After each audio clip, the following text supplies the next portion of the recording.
Un trader qui a vraiment de l'expérience dans le trading, qui a perdu des millions, qui a persévéré malgré les pertes. Les gars, je ne crois pas qu'il y a vraiment un problème dans la vie qui peut l'abattre, qui peut le déstabiliser. Je ne pense pas. C'est un gars qui est vraiment très fort mentalement. Ce dont on parle, ça n'a rien à voir avec les paroles de motivation. Ce n'est pas une affaire de paroles de motivation. Si vous êtes vraiment trader, vous avez tradé pendant des années, vous avez cramé des comptes, vous avez perdu des millions et vous n'avez pas abandonné, vous avez toujours persévéré. Vous êtes un homme fort. Vous êtes un homme vraiment fort. Les gens comme ça arrivent facilement à comprendre certaines choses de la vie, certaines situations de la vie. Parce que dans la vie, ils voient le trading partout. Dans la vie, ils voient le trading partout. Un exemple très simple. Quand vous vous levez le matin, vous prenez votre moto pour aller au travail. Vous venez tout simplement de placer une position. Vous venez tout simplement de placer un ordre sur le marché. Et votre take profit, c'est votre lieu de travail. D'accord? Et votre stop loss, c'est les accidents de circulation. Tout simplement. Voilà. Et si je vais être plus dur, votre stop loss, c'est tout simplement la mort. Si vous prenez votre moto et vous rentrez dans la circulation, vous prenez le risque de faire un accident. Autrement dit, vous prenez le risque de mourir tout simplement parce que l'accident peut facilement vous conduire à la mort. Donc, autrement dit, après avoir pris la position, si jamais le stop loss est touché, vous allez perdre de l'argent. Et ceux-là qui ont risqué tout leur capital, ils vont faire quoi? Ils vont cramer leur compte. Et c'est ça qui est la mort. C'est ça qui est la mort. Celui qui a juste perdu un peu de son capital, on peut peut-être dire qu'il a juste fait un accident.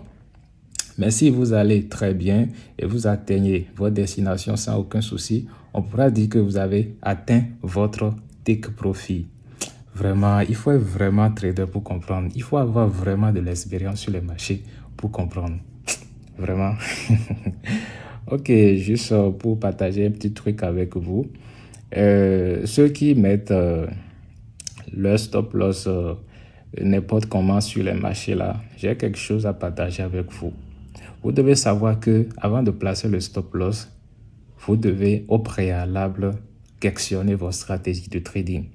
Votre stratégie de trading doit pouvoir vous dire là où vous devez placer votre stop loss. C'est comme ça. Si la stratégie vous dit de placer le stop loss au niveau d'un point A, vous devez placer le stop loss au niveau de ce point A. Il ne suffit pas simplement de faire un calcul, autrement dit, risquer au plus 2% de son capital. Et dit tout simplement que puisque je dois risquer au plus 2% de mon capital, je dois placer mon stop loss à un point B. Non, c'est pas comme ça. La stratégie dit de placer le stop loss à un point A. Vous devez placer le stop loss au niveau du point A. C'est comme ça. Et comme je dois risquer peut-être au plus 2% de mon capital et que la stratégie me demande de placer mon stop loss au niveau du point A, je dois alors me poser la question de savoir quelle est alors la taille de l'eau que je peux mettre et placer mon stop loss au niveau du point A.